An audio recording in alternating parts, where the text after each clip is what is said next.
Let's walk through how to do a data walk with your student using AI Score. Start by opening the student's data on your teacher dashboard. You'll see visual graphs showing how their writing has grown over time in 3 key areas: content, organization, and style. You'll also see a trend line representing their overall scores. Begin the conversation by asking, "What do you notice?" Let the student explore the trends. Are there areas where they've improved? Are there places where growth has slowed?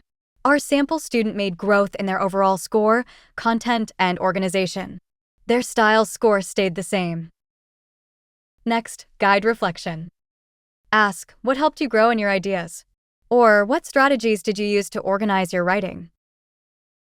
This helps students connect their effort to outcomes and build self-awareness. Then, choose one area to focus on. Maybe their ideas are developing well, but their organization hasn't changed much. Use past writing samples and feedback to identify what might be holding them back and what strategies could help.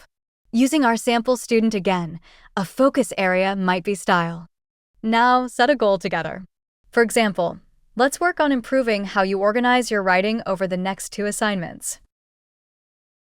Double-click into their exact feedback to determine ways they could improve their writing and to help formulate a writing goal. Write it down and make it visible on a goal sheet, a sticky note, or in their digital workspace. Wrap up by celebrating growth. Point out progress in the graph, highlight a strong sentence, or share a positive comment. Remind the student that writing is a process and they're making real strides. A data walk with AI Score turns feedback into a conversation. It helps students understand their writing, set goals, and take ownership of their growth. Learn more about how to use AI Score to support progress monitoring at projectaiscore.org and find resources to help you support your students' writing goals and improve their writing outcomes at thewritingclassroom.org.